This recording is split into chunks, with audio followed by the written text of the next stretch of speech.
नमस्कार। आकाशवाणी से प्रस्तुत है समाचार संध्या।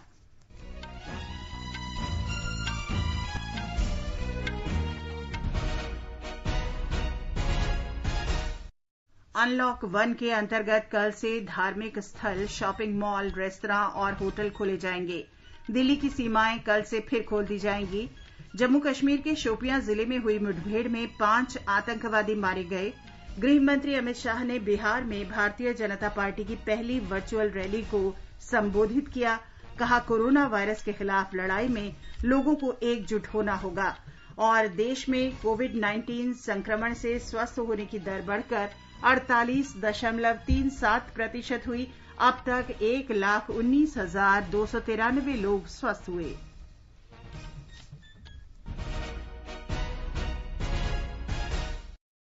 समाचार संध्या में अपनी सहयोगी दिव्या तोमर के साथ मैं चंद्रिका जोशी।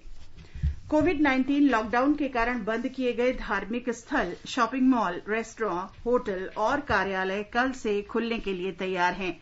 हालांकि कंटेनमेंट जोन में स्थित ऐसे संस्थानों को खोलने की अनुमति नहीं होगी। खुलने वाले संस्थानों को केंद्र सरकार के निर्देशों का पालन करना होगा और सुरक्षित परस्पर दूरी के मानक को मानना होगा।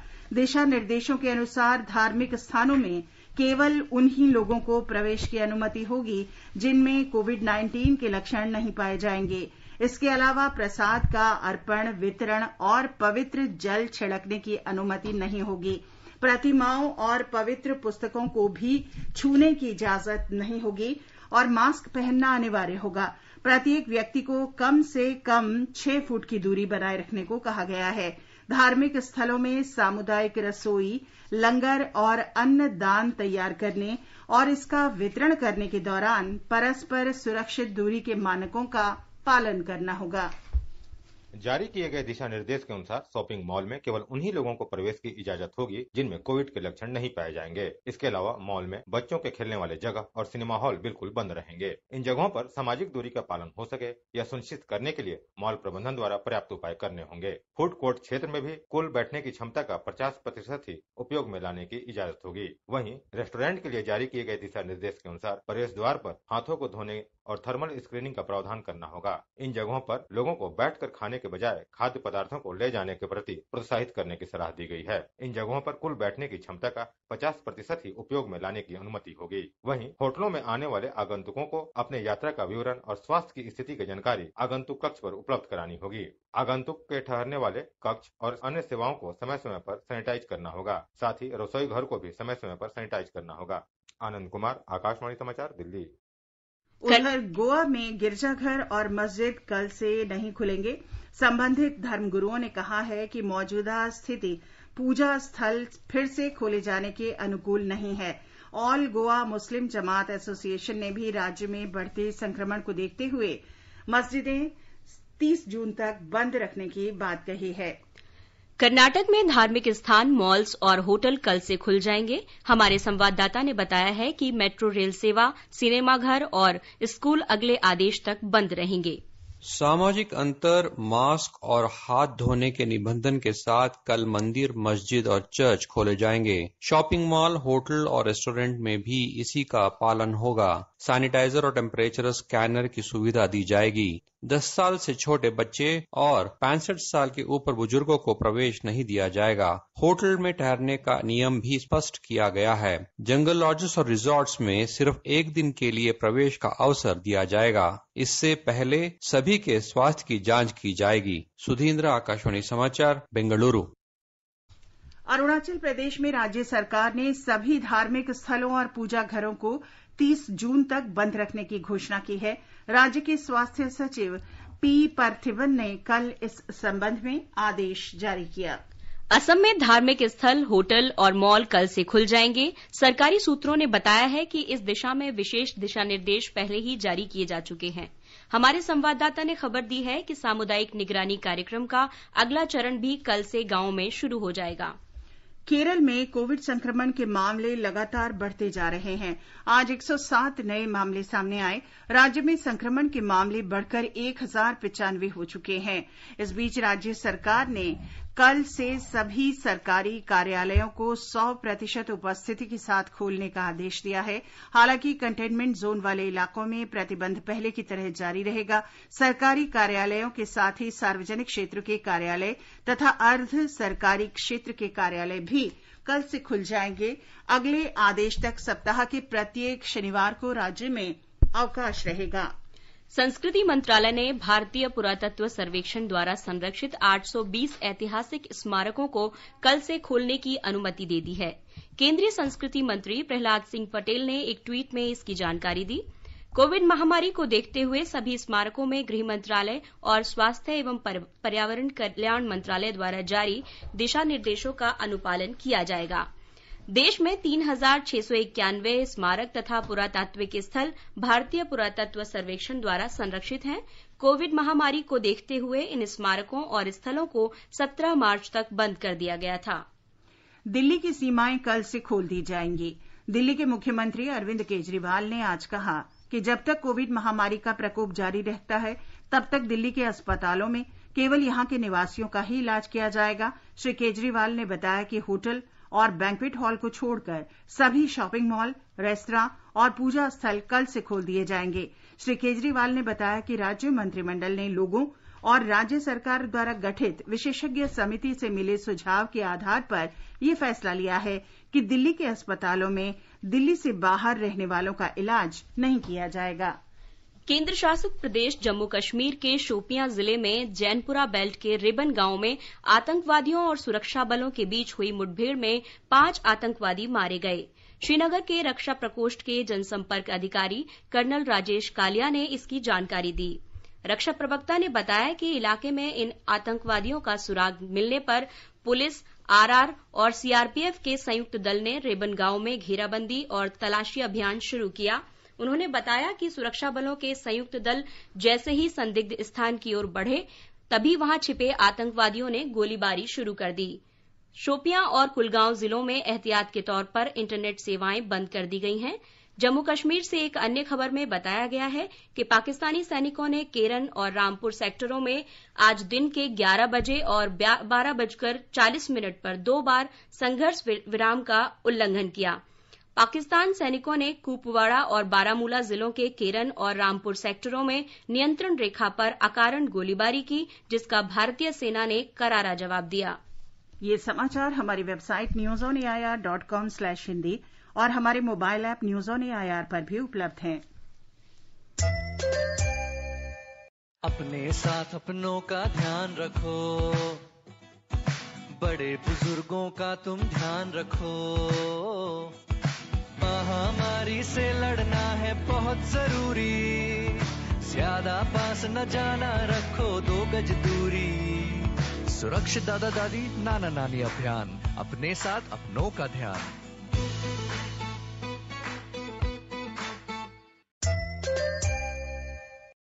ये आकाशवाणी है। भारतीय जनता पार्टी के वरिष्ठ नेता और गृह मंत्री अमित शाह ने प्रधानमंत्री नरेंद्र मोदी के नेतृत्व में पार्टी कार्यकर्ताओं से कोविड-19 महामारी के खिलाफ संघर्ष में एकजुट होने का आह्वान किया है। आज पटना में पार्टी की पहली वर्चुअल जनसभा बिहार जनसंवाद को संबोधित करते हुए श्री अमित शाह ने कहा कि ये जनसभा चुनावी या राजनीतिक नहीं है, बल्कि ये कोरोना के खिलाफ संघर्ष में देश के लोगों को एक साथ लाने के लिए है। कुछ लोगों ने इसको बिहार की चुनावी सभा कहकर कहा। मैं ये सभी वक्र दृष्टा लोगों को कहना चाहता हूं, इस रैली का चुनाव से कोई स्नान सूतक का संबंध नहीं है। ये रैली कोई राजनीतिक दल के गुणगान गाने की रैली नहीं है। ये वर्चुअल रैली है। देश की करोड़ों की जनता को कोरोना के खिलाफ जंग के अंदर जोड़ने के लिए उनके हौसले बुलंद करने की रैली है। ये रैली है आत्मविश्वास से भरपूर, आत्मनिर्भर, जगमगाता भारत बनाने के नरेंद्र मोदी के आह्वान के साथ देश की जनता को जोड़ने की रैली है। गृह मंत्री ने कहा कि भाजपा देश भर में ऐसी 75 वर्चुअल जनसभाएं आयोजित करेगी। कांग्रेस और राष्ट्रीय जनता दल समेत अन्य राजनीतिक दलों की आलोचना करते हुए उन्होंने कहा कि राजनीतिक दल प्रवासी मजदूरों के नाम पर राजनीति कर रहे हैं। उन्होंने कहा कि तकरीबन 1.25 करोड़ प्रवासी मजदूरों को श्री मोदी के नेतृत्व वाली केंद्र सरकार ने सुरक्षित उनके घरों तक पहुंचाया है और उनके कल्याण के लिए कई कदम उठाए हैं। 1.25 करोड़ लोगों को देश के एक कोने से देश के दूसरे कोने तक पहुंचाना, हजारों ट्रेनें चलाई गई, ट्रेन के अंदर भोजन दिया गया, स्वास्थ्य की चिंता की गई, उनको पानी दिया गया, उनको क्वारंटाइन सेंटर के अंदर स्वास्थ्य परीक्षण किया गया, इनके क्वारंटाइन सेंटर के अंदर भोजन की व्यवस्था कर दी गई और बसों के माध्यम से घर तक पहुंचाने की व्यवस्था कर दी गई। श्री अमित शाह ने कहा कि राष्ट्रीय जनतांत्रिक गठबंधन बिहार में विधानसभा चुनाव श्री नीतीश कुमार के नेतृत्व में लड़ेगा। उन्होंने कहा कि राज्य में 2/3 बहुमत से एनडीए की सरकार बनेगी। देश में पिछले 24 घंटे के दौरान कोरोना वायरस से संक्रमित 5,200 लोग स्वस्थ हुए हैं। अभी तक 1,19,293 लोग स्वस्थ हो चुके हैं और स्वस्थ होने की दर 48.37 है। फिलहाल देश में 1,20,406 संक्रमित लोग हैं जो चिकित्सा निगरानी में हैं। भारतीय चिकित्सा अनुसंधान परिषद ने कोरोना वायरस की जांच करने की प्रक्रिया तेज कर दी है। देश में फिलहाल कुल 759 जांच केंद्र हैं। इनमें से 531 सरकारी और 228 निजी प्रयोगशालाएं हैं। दिल्ली में पिछले 24 घंटे के दौरान 1,320 लोगों में संक्रमण की पुष्टि हुई है। इसके साथ ही कोविड-19 रोगियों की संख्या 27,654 हो गई है। अब तक 10,664 रोगी ठीक हुए हैं। दिल्ली सरकार ने कहा है कि कोविड-19 रोगियों के लिए 8,637 बिस्तर उपलब्ध हैं। इनमें से 4,412 बिस्तर खाली हैं। उत्तर प्रदेश में पिछले 24 घंटे के दौरान कोविड संक्रमण के 433 नए मामले सामने आए हैं। इसके साथ ही राज्य में संक्रमितों की संख्या बढ़कर 10,536 हो गई है। राज्य के मुख्य स्वास्थ्य सचिव अमित मोहन प्रसाद ने बताया कि सामुदायिक स्तर पर फैल रहे संक्रमण की कड़ी तोड़ने के लिए लोगों को आवश्यक सुरक्षित दूरी का पालन तथा सैनिटाइजर और फेस मास्क का इस्तेमाल करना चाहिए। राज्य में इस समय 1,905 कोरोना हॉटस्पॉट हैं, जिनमें 54 लाख लोग रहते हैं। हॉटस्पॉट वाले इन क्षेत्रों में कोरोना संक्रमण के 3,924 मामले हैं। उधर झारखंड में पिछले 24 घंटे में 92 नए मरीजों की पुष्टि हुई है। इसके साथ ही मरीजों की कुल संख्या 1,000 से अधिक हो गई है। मिजोरम में पिछले 24 घंटे में 10 लोगों में संक्रमण की पुष्टि हुई है और मिजोरम में कोविड-19 रोगियों की संख्या 33 हो गई है। मेघालय में एक और व्यक्ति के कोरोना वायरस पॉजिटिव पाए जाने के साथ ही राज्य में संक्रमितों की कुल संख्या 34 हो गई है। महाराष्ट्र में कोविड महामारी से डॉक्टरों और चिकित्सा कर्मियों के संक्रमित होने के खतरे को देखते हुए ठाणे जिले के एक इंजीनियर प्रतीक तिरोडकर ने एक रोबोट विकसित किया है। इस रोबोट का नाम है कोरो रोबोट। ये रोबोट डॉक्टरों और नर्सों को मरीजों से सीधे संपर्क से बचाएगा। स्वास्थ्य कर्मियों की सुरक्षा और मदद का नेक विचार करते हुए तथा आत्मनिर्भर भारत के सपने के साथ ठाणे जिले के प्रतीक तिरोडकर ने एक कोरोबोट बनाया है जो रोगियों को भोजन, दवा और उपयोगी सुविधाएं प्रदान करने में मदद करेगा। यह कोरोबोट कैमरा का उपयोग करके रोगियों के साथ बातचीत कर सकता है। रोबोट में 3 ट्रे हैं जिनमें विभिन्न चीजों को स्टोर किया जा सकता है। कल्याण के होली क्रॉस अस्पताल में इस रोबोट के प्रदर्शन को देखते हुए मुंबई महानगरीय क्षेत्र के लगभग 2 दर्जन अस्पतालों के लिए कोरोबोट मंगवाए गए हैं। एक अन्य अच्छी खबर ये है कि महाराष्ट्र के नासिक जिले में कोरोना से संक्रमित 87 बच्चों में से 56 बच्चे कोरोना मुक्त हुए हैं और उन्हें अस्पतालों से छुट्टी दे दी गई है। जिला स्वास्थ्य प्रशासन ने कहा कि बाकी 31 बच्चे भी उपचार को सकारात्मक प्रतिक्रिया दिखा रहे हैं। स्वीटी जैन, आकाशवाणी समाचार, मुंबई। हैदराबाद के भारतीय प्रौद्योगिकी संस्थान आईआईटी ने कोविड-19 की जांच के लिए एक विशेष परीक्षण किट विकसित की है जो 20 मिनट के भीतर परिणाम दे सकती है। शोधकर्ताओं ने दावा किया है कि ये किट आरटी-पीसीआर पद्धति पर आधारित नहीं है बल्कि कोविड-19 के आनुवांशिकी की अलग ढंग से पहचान करती है। संस्थान ने कहा है कि परीक्षण किट की लागत ₹550 है और भारी संख्या में निर्माण करने पर इसकी लागत में कमी आएगी। आईआईटी हैदराबाद के वरिष्ठ अनुसंधानकर्ता प्रोफेसर शिव गोविंद सिंह ने बताया कि इसका वजन एक मोबाइल फोन के बराबर है। नई तकनीक खोजी जिसके सहारे हमको कोविड-19 वायरस को टेस्ट करने के लिए किसी तरह के आरटीपीसीआर और पीसीआर की जरूरत नहीं है। हम टेस्ट के सहारे मात्र 600 रुपया और 20 मिनट में टेस्ट कर। प्रश्न ये है कि हम कैसे कर पाए। हमने अपने डिवाइस को इतना सेंसिटिव बनाया कि कम से कम वायरल लोड होने पर भी हमारा डिवाइस, हमारा सेंसर कोरोना वायरस आरएनए को डिटेक्ट कर सकता है, जिसके सहारे और पीसीआर में डिटेक्शन के लिए minimum number of viral load चाहिए जो नहीं होता है, इसलिए उसको साइकिल करना पड़ता है, पीसीआर करना था, पॉलीमर चेन रिएक्शन उनका नंबर बढ़ाना पड़ता है और जिसमें वो टाइम भी लगता है और कॉस्ट भी लगता है। हमने इस सारे प्रोसेस को निकाल दिया। आईआईटी ने इस परीक्षण किट की मंजूरी के लिए भारतीय चिकित्सा परिषद अनुसंधान में आवेदन कर दिया है। पूर्वोत्तर क्षेत्र विकास मंत्री डॉक्टर जितेंद्र सिंह ने आज कहा कि कोविड-19 से निपटने के लिए चिंता की नहीं बल्कि जागरूकता की जरूरत है।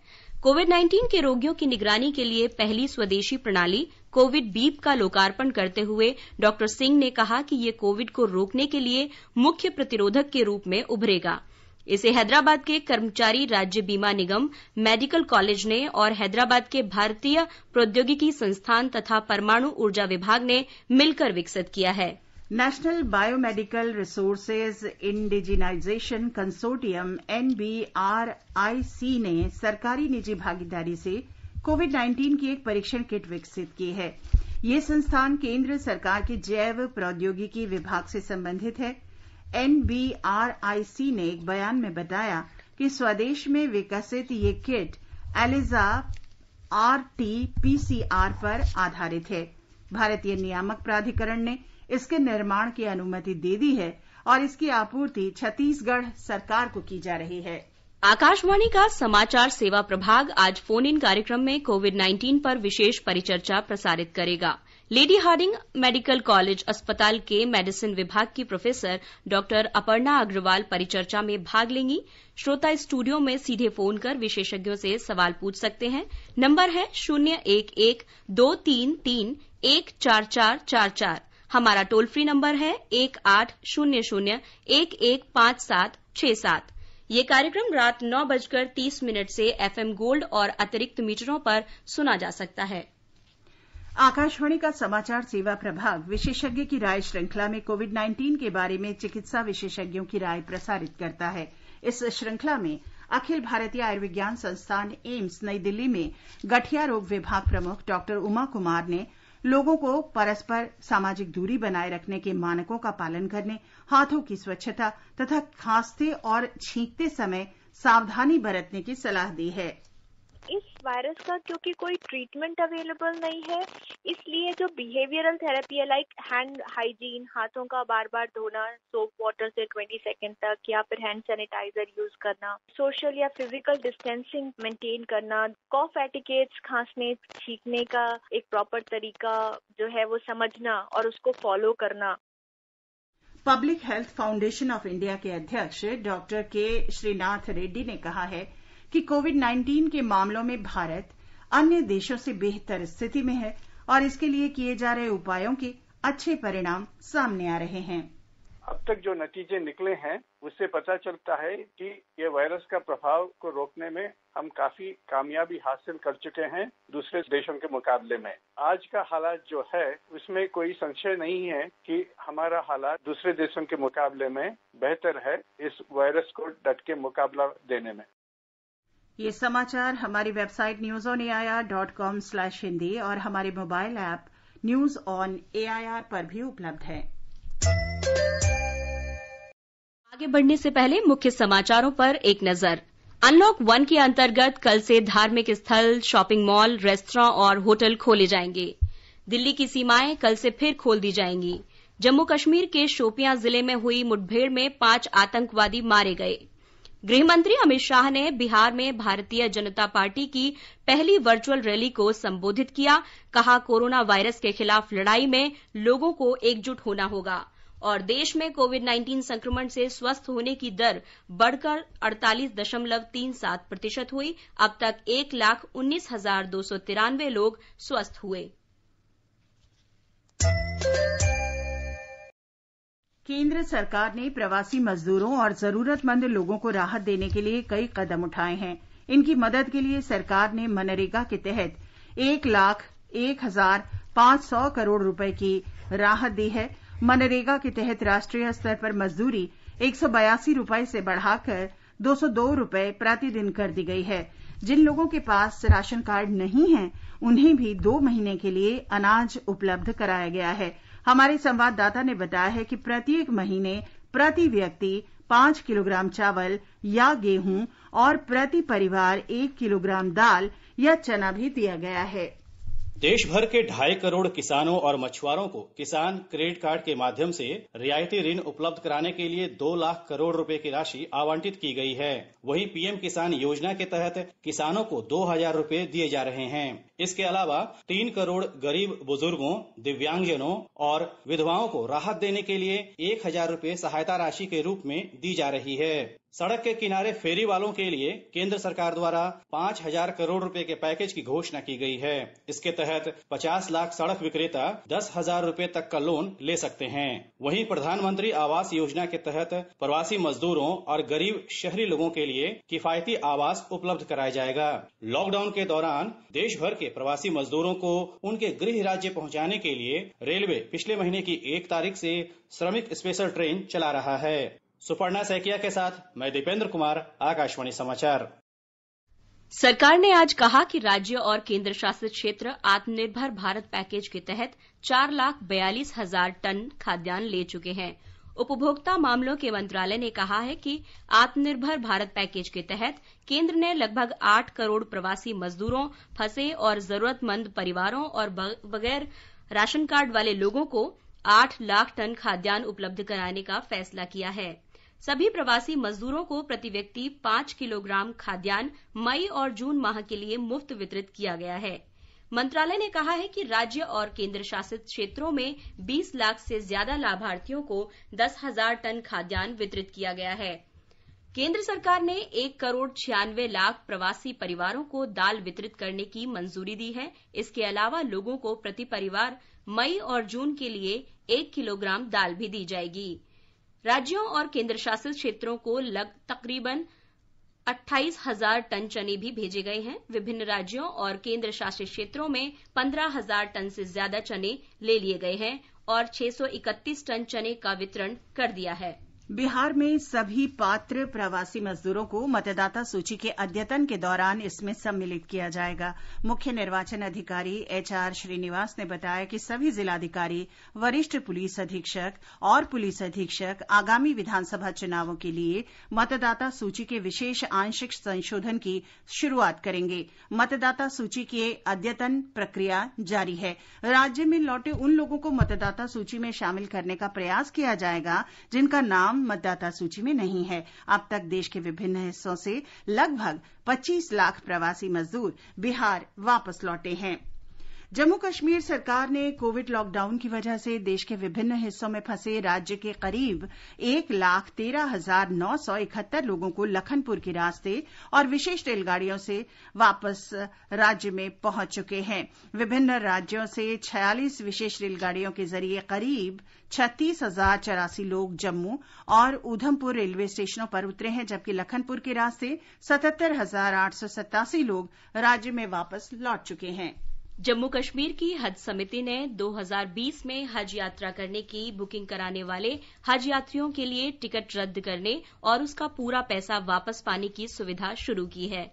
इसके लिए आवेदकों को अपने पासपोर्ट और अपने बैंक खाते के चेक की प्रति आवेदन फॉर्म के साथ देनी होगी। श्रीनगर के बेमीना स्थित हज हाउस और कमेटी की वेबसाइट www.hajcommittee.gov.in पर इसके लिए आवेदन किया जा सकता है।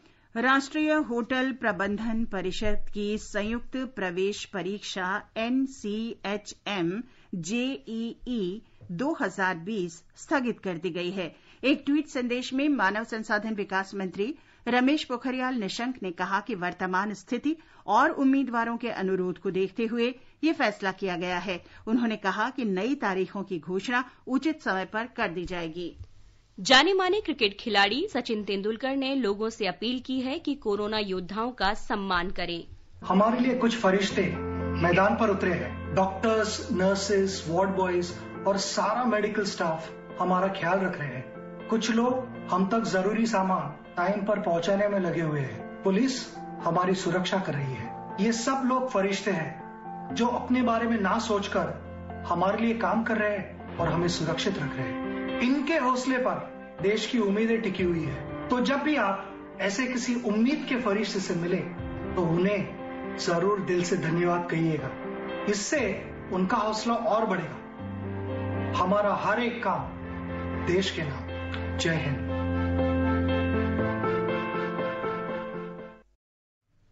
भारत और चीन विभिन्न द्विपक्षीय समझौतों के अनुरूप सीमा क्षेत्रों से जुड़े मुद्दों के शांतिपूर्ण समाधान के लिए सहमत हो गए हैं।